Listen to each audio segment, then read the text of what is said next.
Hey everyone! In this video, we're going to work on Lesson 5 from our science books.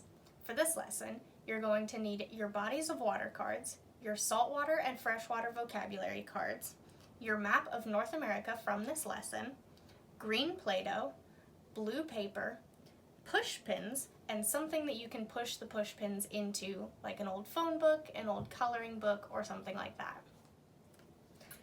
As water moves through the water cycle, sometimes the water is in the air and sky. Other times, it's falling from the sky as rain, hail, or snow. And other times, the water is on the surface of the earth. When water is gathered on the surface of the earth, we call it a body of water. There are many kinds of bodies of water on the earth. Some are really big, others are really little. Today, we're going to learn about some different types of bodies of water. Parents, I want you to take the bodies of water flashcards, lay them face down on the table, have your child draw them one at a time, and the two of you read them together. Pause this video for just a moment to do just that. Awesome, now that you guys are done with that, there's a couple more that I want to add that are not in your cards. The first is a bay. A bay is generally smaller than a gulf, though exceptions do occur, like the Hudson Bay.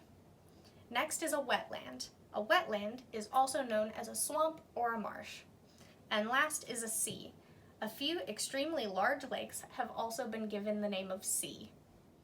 Parents, I want you to take a moment to show your child the freshwater and saltwater vocabulary cards.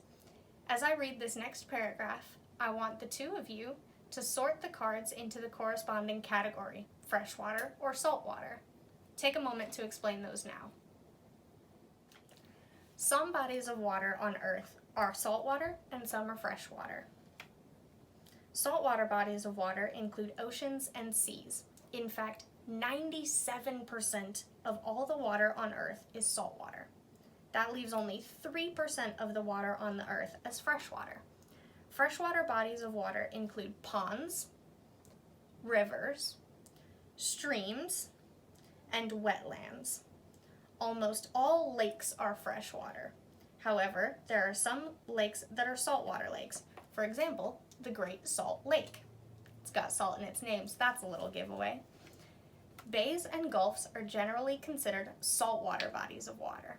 However, some smaller bays quite often contain a mixture of freshwater and saltwater. Now parents, give your child the blue paper and the green Play-Doh. Have your child create each body of water as shown on the body of water cards using the green Play-Doh and the paper. Put the Play-Doh on the paper and spread it out to make each different kind. You can create each individual body of water separately on different parts of the blue paper, or you can tape together the pieces of blue paper to make a map of a made-up world that has all of these. After you create the bodies of water, have your child label them, or help your child label them. For your optional lesson extension, you're going to take your map of North America and place a copy of it on a bulletin board, a cork board, an old phone book, or an old coloring book, or really anything where you can stick something through it and it will stay. Then you're going to look at your map and you're going to locate different types of bodies of water, like you and your parent just talked about. We're going to take pins. I only have one color. You should use different colors to symbolize different things. You're going to put them in places that have bodies of water that we just talked about. So I'll do a couple of easy ones. There's an ocean. Here's another ocean.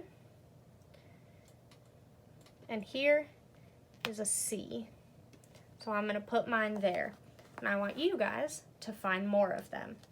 And then when you're done, I want you to make a key at the end of the page that shows what the different colors mean. In preparation for the next lesson, you need to take a clear plastic bottle of water, fill it almost all the way up but not all the way, mark the water line with a permanent marker, put the cap on the bottle and stick it in the freezer. I'll explain more in our next lesson. Thank you all for listening. I hope to see you again soon.